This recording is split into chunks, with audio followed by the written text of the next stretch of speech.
বাংলাদেশে আওয়ামী লীগ কোনো রাজনৈতিক কর্মকাণ্ড পরিচালনা করতে পারে না সরকারি নিষেধাজ্ঞার কারণে। আওয়ামী লীগের সকল ধরনের কর্মকাণ্ডের উপর স্থগিতাদেশ জারি করে রেখেছে অন্তর্বর্তী সরকার। ছাত্রলীগ সরকারিভাবে ঘোষিত একটি নিষিদ্ধ সংগঠন, কিন্তু ঢাকা বিশ্ববিদ্যালয় কেন্দ্রীয় ছাত্র ছাত্রী সংসদের নির্বাচন হয়ে যাবার পর আলোচনার কেন্দ্রবিন্দুতে আছে আওয়ামী লীগ, ছাত্রলীগ। সাধারণ শিক্ষার্থীরা কথা বলছেন, যারা ঢাকা বিশ্ববিদ্যালয়ের ছাত্র রাজনীতি কিংবা বাংলাদেশের সামগ্রিক রাজনীতি পর্যবেক্ষণ করেন, বিশ্লেষণ করেন, তাদের আলাপ আলোচনায় ছাত্রলীগ আওয়ামী লীগের প্রসঙ্গটি উঠে এসেছে। সর্বশেষ বিএনপির কেন্দ্রীয় নেতা মির্জা আব্বাস, তিনিও আওয়ামী লীগকে আলোচনায় নিয়ে এসেছেন, ছাত্রলীগকে আলোচনায় নিয়ে এসেছেন। বিষয়টি এরকম যে ঢাকা বিশ্ববিদ্যালয় ছাত্র সংসদ নির্বাচনে ছাত্রলীগের অংশগ্রহণ করার কোনো সুযোগ ছিল না। আওয়ামী লীগের কার্যক্রম স্থগিত, তাদের কোনো কার্যক্রম পরিচালনা করারও কোনো সুযোগ ছিল না। কিন্তু সবার কথাবার্তায়, আলাপ আলোচনায় মনে হচ্ছে যে এই নির্বাচনে গুরুত্বপূর্ণ ভূমিকা পালন করেছে আওয়ামী লীগ। মূল ভূমিকাটাই বিজয়ের, মানে কারা বিজয়ী হবে হবে না তার নির্ণায়কের ভূমিকা পালন করেছে ছাত্রলীগ। অন্তত বিভিন্ন মহল থেকে যে প্রতিক্রিয়া প্রকাশ করা হয়েছে, এবং সর্বশেষ বিএনপির কেন্দ্রীয় নেতা মির্জা আব্বাস যে প্রতিক্রিয়াটি প্রকাশ করেছেন, সে থেকে এরকম একটি উপসংহার টানা যায়। দর্শক, নিশ্চয়ই আপনারা টেলিভিশনে মির্জা আব্বাসের বক্তৃতাটি পড়েছেন এবং পত্রপত্রিকায় পড়ে থাকবেন। মির্জা আব্বাস অভিযোগ করেছেন যে তলে তলে আওয়ামী লীগের সঙ্গে আঁতাত করে ছাত্রলীগের সকল ভোট পাওয়ায় ছাত্র শিবিরের এবছর এই বিজয় সম্ভব হয়েছে। অর্থাৎ আমরা যদি ঠিক আক্ষরিক অর্থে মির্জা আব্বাসের এই বক্তব্যটি বিশ্লেষণ করি, সেটি হচ্ছে ছাত্র শিবির তলে তলে, মানে গোপনে আওয়ামী লীগের সঙ্গে একটা আঁতাত করেছে এবং সেই আঁতাতের মাধ্যমে ঢাকা বিশ্ববিদ্যালয়ে ছাত্রলীগের যত ভোট আছে সেই ভোটগুলো তারা পেয়ে গিয়েছে এবং সেই কারণে শিবির এই বিজয়ী হয়েছে। তিনি এও বলেছেন, ঢাকা বিশ্ববিদ্যালয়ে শিবিরের এত ভোট কোত্থেকে আসলো, আমার তো হিসাব মেলে না ভাই। এখন মির্জা আব্বাসের যে হিসাবটি মিলছে না, সেই হিসাবটি মিলাতে গিয়ে তিনি সেখানে ছাত্রলীগকে টেনে এনেছেন এবং আওয়ামী লীগের সঙ্গে একটি গোপন আঁতাতের প্রসঙ্গ এনেছেন। তার মানে হচ্ছে ছাত্র শিবির যদি ছাত্রলীগের ভোট না পেত মির্জা আব্বাসের ভাষায়, তাহলে তাদের পক্ষে ডাকসুতে বিজয়ী হওয়া সম্ভব হতো না। অর্থাৎ ডাকসুতে ছাত্র শিবিরের বিজয়ের মূল ফ্যাক্টর হিসাবে, নির্ণায়ক হিসাবে কাজ করেছে ছাত্রলীগ।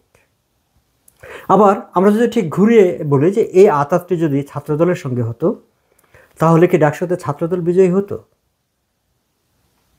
তার মানে কি ডাকসুতে কে বিজয়ী হবে, কে বিজয়ী হবে না, সেটি মানে আওয়ামী লীগ নিষিদ্ধ, মানে কার্যক্রম স্থগিত, ছাত্রলীগ নিষিদ্ধ হওয়া সত্ত্বেও তাদের উপরে নির্ভর করছে বা নির্ভর করেছে ঢাকা বিশ্ববিদ্যালয় কেন্দ্রীয় ছাত্র সংসদ নির্বাচনে কারা বিজয়ী হবে কিংবা হবে না। মির্জা আব্বাসের বক্তব্যের সূত্র ধরে তো এই ধরনের একটি উপসংহার টানা যায়। কেন এই ধরনের একটি উপসংহার টানা যায় সেই আলোচনায় আমরা যাব, কিন্তু তার আগে দর্শক, আপনাদের সামনে আমি একটি প্রশ্ন তুলে রাখি। এই আলোচনাটাও এসেছে, অনেকেই প্রশ্নটি আমি দেখলাম সোশ্যাল মিডিয়ায় করে তুলেছেন এবং আমার নিজের কাছেও মনে হয়েছে, আচ্ছা মির্জা আব্বাস এখন যে ডাকসু নির্বাচনে যে তলে তলে আঁতাতের কথা বলছেন আওয়ামী লীগের সঙ্গে জামাত ইসলামের কিংবা ছাত্র শিবিরের, ফেব্রুয়ারিতে যে নির্বাচনটি হবার কথা হচ্ছে, সেই নির্বাচনেও যদি ঠিক এরকম একটি আঁতাত হয়, তাহলে কি দাঁড়াবে? সে নির্বাচনেও যদি জামাত ইসলামের সঙ্গে আওয়ামী লীগের কোনো গোপন সমঝোতা তৈরি হয় যে আওয়ামী লীগ সারা দেশে গোপনে তলে তলে, মির্জা আব্বাসের ভাষায় তলে তলে জামাত ইসলামকে ভোট দিয়ে দেবে, তাহলে তো তারেক রহমানের প্রধানমন্ত্রী হওয়ার যে স্বপ্ন লন্ডনে বসে তিনি দেখছেন, সেই স্বপ্ন তো হাওয়ায় উড়ে যাচ্ছে।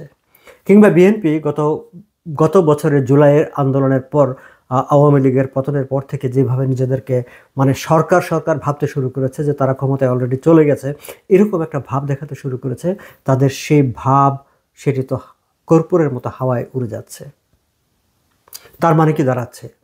তার মানে কি এরকম দাঁড়াচ্ছে না যে আগামী নির্বাচনে, ফেব্রুয়ারিতে যে নির্বাচনটি অনুষ্ঠিত হতে যাচ্ছে, সেই নির্বাচনে এখনও আওয়ামী লীগই হচ্ছে কিংমেকার। তারা কাদেরকে সমর্থন করবে, কাদেরকে সমর্থন করবে না, তার উপরেই কি নির্ভর করবে যে আগামী সরকার কারা গঠন করবে, কোন দল নির্বাচনে বিজয়ী হয়ে ক্ষমতায় আসবে। মির্জা আব্বাসের বক্তব্য কিন্তু সেরকমই একটা ইঙ্গিত দেয়। আচ্ছা, মির্জা আব্বাস এই কথাটি কেন বললেন? তার দল আনুষ্ঠানিকভাবে কোনো প্রতিক্রিয়া এখন পর্যন্ত প্রকাশ করেননি। আমরা দেখলাম যে সালাউদ্দিন আহমেদ, বিএনপির স্থায়ী কমিটির আরেক সদস্য, তিনি আবার বলেছেন, তিনি অবশ্য প্রশ্ন তুলেছেন যে আপনারা এই যে পত্রপত্রিকায় সবাই বলছে যে শিবিরের প্যানেল বিজয়ী হয়েছে, ডাকসুতে তো শিবিরের কোনো প্যানেলই ছিল না। সেখানে শিক্ষার্থী জোট নামে একটি জোট প্রতিদ্বন্দ্বিতা করেছে। হ্যাঁ, সেখানে শিবিরের নেতাকর্মীরা সেখানে প্রার্থী হয়েছে। তাহলে পত্রপত্রিকায় শিবির বিজয়ী হয়েছে বা শিবিরের প্যানেল বিজয়ী হয়েছে, এই কথা কেন বলছেন? তার কথা যুক্তি আছে। কিন্তু আমরা তো জানি যে বর্তমানে ঢাকা বিশ্ব ছাত্র রাজনীতিতে কিংবা মূল রাজনীতিতে জামাতে ইসলামী, ছাত্র শিবির, ABCD এরকম তাদের অনেকগুলো মানে ফ্রন্ট আছে। যেমন এনসিপিকেও বলা হয়ে থাকে যে ছাত্র শিবির, যারা এবারে নির্বাচনে একেবারে মানে কি বলবো যে গোহারা হেরেছে। সেটি আলাদা আলোচনার বিষয়, সেটি নিয়ে আমি কথা বলবো। কিন্তু ঠিক এই জায়গায় যদি থাকি যে সালাউদ্দিন আহমেদের প্রশ্ন যে ছাত্র শিবিরের তো কোনো প্যানেলই নেই, তাহলে পত্রিকাগুলো কেন শিবির বিজয়ী হয়েছে বলছেন। তবে তিনি কিন্তু ব্যক্তিগতভাবে এই বিজয়ী প্যানেলকে অভিনন্দন জানিয়েছেন। লন্ডনের বিভিন্ন সূত্রগুলি বলছে যে তারেক রহমান খুব আপসেট হয়েছেন ডাকসু নির্বাচনে ছাত্রদলের এই যে বিপর্যয় ঘটেছে, সেই বিপর্যয়ে তিনি নিজেও আশা করতে পারেননি, তিনি কল্পনা করেননি যে ঠিক এরকম একটা অবস্থা হবে। কারণ তিনি তো অলরেডি যে মানে প্রধানমন্ত্রী হচ্ছেন এরকম একটি অবস্থায় আছে, এমন একটি মানে ভাবের মধ্যে আছেন। এবং তিনিও তার ঘনিষ্ঠজনদেরকে ঠিক এই ব্যাখ্যাটি দিয়েছেন বলে বিভিন্ন সূত্রগুলো থেকে আমি জানতে পেরেছি। আমাকে বেশ কয়েকটি সূত্র বলেছে যে তারেক রহমান তার ব্যক্তিগত পর্যায়ের বা দলের অনেককে এই কথাটি বলেছেন যে আওয়ামী লীগ জামাত ইসলামের সঙ্গে আঁতাত করে শিবিরকে বিজিয়ে দিয়েছে, ছাত্রদলের বিজয়কে ঠেকিয়ে দিয়েছে। এবং তারেক রহমানের সেই বক্তব্যটি আসলে পাবলিকলি নিয়ে এসেছেন মির্জা আব্বাস। আমরা অপেক্ষা করব দর্শক, আপনারা যখন আমার এই আলোচনাটি শুনবেন ততক্ষণে হয়তোবা তারেক রহমানের বিবৃতি চলেও আসতে পারে বা দু একদিনের মধ্যে আসবে। তখন আমরা বুঝবো যে আনুষ্ঠানিকভাবে বিএনপি এই নির্বাচনটিকে নিয়ে তাদের অবস্থান কি। এখন আমরা যদি আবার ঠিক সেই পুরনো আলোচনায় ফিরে যাই যে তলে তলে আওয়ামী লীগের সঙ্গে আঁতাত করে ছাত্রলীগের ভোট, যেটি শিবিরকে বিজয়ী করে দিয়েছে, সেই আলোচনায় যদি যাই, সেই আলোচনায় গেলে আমরা একটু যদি দেখার চেষ্টা করি যে ঢাকা বিশ্ববিদ্যালয়ে আসলে ছাত্রদলের কোনো ভোট ব্যাংক আছে কিনা বা ছাত্রদল এত খারাপ করলো কেন। আমি জানি যে আপনাদের প্রত্যেকেরই এটি নিয়ে নিজস্ব ব্যাখ্যা বিশ্লেষণ আছে। অনেক বিশ্লেষকরা তাদের মতো করে ব্যাখ্যা বিশ্লেষণ উপস্থাপন করেছেন, পত্রিকায় অনেক কিছু ছাপা হয়েছে। আমি ঠিক একেবারে বড় যারা মানুষরা যারা পত্রপত্রিকায় বা মিডিয়াতে কথা বলেন তাদের না, আমি সাধারণ পাঠক যারা বা ঠিক সাধারণ মানুষই যদি বলি এভাবে, দুটি প্রতিক্রিয়া আমি আপনাদের সঙ্গে একটু শেয়ার করব। আমি আমার ফেসবুকে একটি পোস্ট করেছিলাম যে এই যে সবাই বলছেন যে ছাত্রলীগ ছাত্রলীগ ছাত্রলীগ যেখানে দাঁড়াতেই পারে না, ঢাকা বিশ্ববিদ্যালয়ে তো ছাত্রলীগ নাই।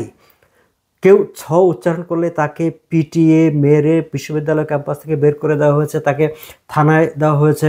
অসংখ্য ছাত্রলীগের কর্মীদেরকে ছাত্রলীগ করার দায়ে বা সমর্থন করার দায়ে তাদের বিশ্ববিদ্যালয় থেকে একেবারে বহিষ্কার করে দেওয়া হয়েছে।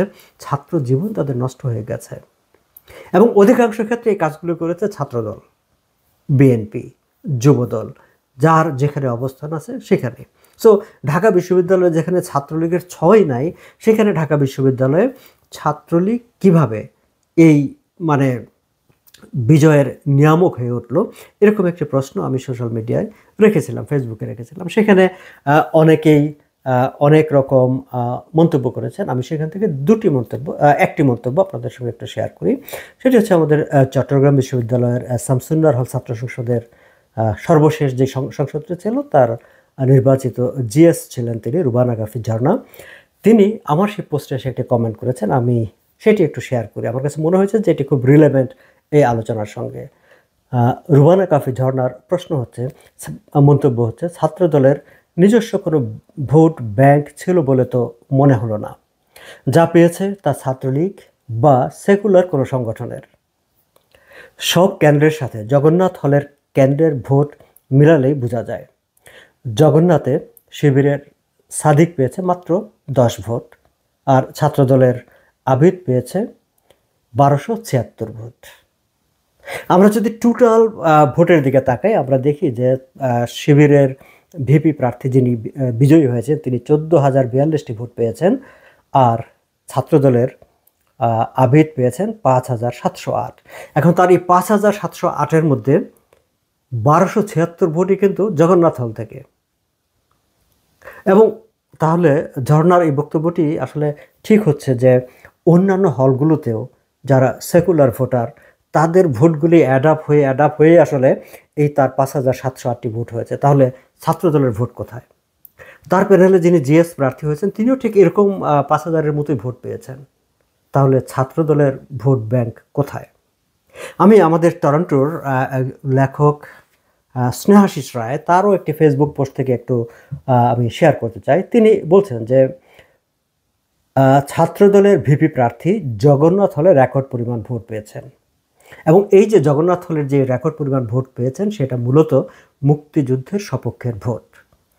বিএনপি এবং জামাতের ভোট হচ্ছে ভারত বিরোধী, ধর্ম জাতীয়তাবাদী। সেই ভোটের প্রকৃত মালিক আসলে জামাত শিবির। এটি স্নেহাশিস রায় বলছেন যে সেই যে ভোট, মানে ভারত বিরোধী যে ভোট কিংবা ধর্ম জাতীয়তাবাদী যে ভোট, সেই ভোটের প্রকৃত মালিক আসলে জামাত শিবির। ডাকসু নির্বাচনে সেই ভোটগুলো সব শিবিরের বাক্সে চলে গেছে, ফলে ছাত্রদলের বাক্সে আসলে আর কোনো ভোট আসেনি। ফলে খেয়াল করে দেখবেন যে দুইজন দুই জায়গা থেকে, দুই অবস্থান থেকে স্নেহাশিস রায় কিংবা রুবানা কাফি ঝর্ণা যে মন্তব্যটা করেছেন, দুজনের মন্তব্যের মধ্যে আসলে একটা রিলেশন আছে, এক ধরনের রিলেটেড দুটো বক্তব্য, এবং দুটি বক্তব্যই দেখা যাচ্ছে যে আসলে ছাত্রদলের কোনো ভোট ব্যাংক নেই, কিংবা ছাত্রদলের আসলে কোনো ভোটে নেই। যেটিকে ছাত্রদল তাদের ভোট ভাবতো সেই ভোটগুলো আসলে জামাত শিবিরের ভোট, এবং জামাত শিবির যখন আলাদাভাবে নির্বাচনে আছে তখন সেই ভোটগুলো তাদের বাক্সে চলে গেছে। এখন এই সমীকরণটাকে যদি আমরা বিবেচনায় রেখে যদি আমরা ফেব্রুয়ারির জাতীয় নির্বাচনের দিকে তাকাই, তাহলে তো ঠিক একই ইকুয়েশনকে সেখানে কাজ করবে। ভারত বিরোধী ভোট, ধর্ম জাতীয়তাবাদী ভোটগুলো তো বিএনপির দিকে কি আসবে? আসার কোনো কারণ আছে? আমি তো কোনো কারণ দেখি না। এই আবিদ তো বিএনপির চেয়ারপারসনের স্থায়ী উপদেষ্টা মুক্তিযোদ্ধা ফজলুর রহমানের বিরুদ্ধে শক্ত অবস্থান নিয়েছিলেন, শক্তভাবে ফেসবুকে মানে এমন মন্তব্য তিনি করেছেন যেটা আমার কাছে মনে হচ্ছে একটা প্যারেন্ট অর্গানাইজেশনের কোনো নেতা সম্পর্কে, ছাত্র সংগঠনের কোনো নেতার এই ধরনের মন্তব্য করাটা এক ধরনের অশোভন দেখায়। কিন্তু আবিদ ভোটের জন্য কিংবা তার রাজনৈতিক অবস্থান থেকে হয়তো তিনি সেটি করেছিলেন, কিন্তু তা সত্ত্বেও কিন্তু এই যে ভারত বিরোধী কিংবা ধর্ম আশ্রয়ী কিংবা মুক্তিযুদ্ধ বিরোধী যে ভোটগুলো আছে সেই ভোটগুলো কিন্তু আবিদের বক্সে যায়নি। আবিদের বক্সে গিয়েছে কিন্তু, বাক্সে গিয়েছে কিন্তু মুক্তিযুদ্ধের পক্ষের সেকুলার ভোটগুলি। এবং আগামী নির্বাচনে যদি ঠিক এই ইকুয়েশনটাকে আমরা আবার সামনে আনি, সেক্ষেত্রে কি বিএনপির তাহলে ভোট থাকে কোথায়? ধর্মাশ্রয়ী ভোটগুলো যদি, ধর্ম জাতীয়তাবাদী ভোটগুলো যদি, ভারত বিরোধী ভোটগুলো যদি সব জামাতের বাক্সে চলে যায়, তাহলে বিএনপির বাক্সে কি যাবে? আবার মির্জা আব্বাস যে কথাটি বলেছেন যে তলে তলে আওয়ামী লীগের সঙ্গে যে আতাতের কথাটি বলেছেন, সত্যি সত্যি যদি সেখানে আওয়ামী লীগের সঙ্গে জামাতের কিংবা জামাত আওয়ামী লীগের সঙ্গে এক ধরনের একটা তলে তলে আতাত করে ফেলে, তখন বিএনপির কী হবে? এবং সেটি যে হবে না আমরা কিভাবে নিশ্চিত হই? দর্শক, আজ এই পর্যন্ত এই প্রশ্নটা আপনাদের সামনে রেখে আজকের এই আলোচনাটা এখানে শেষ করছি। ভালো থাকবেন।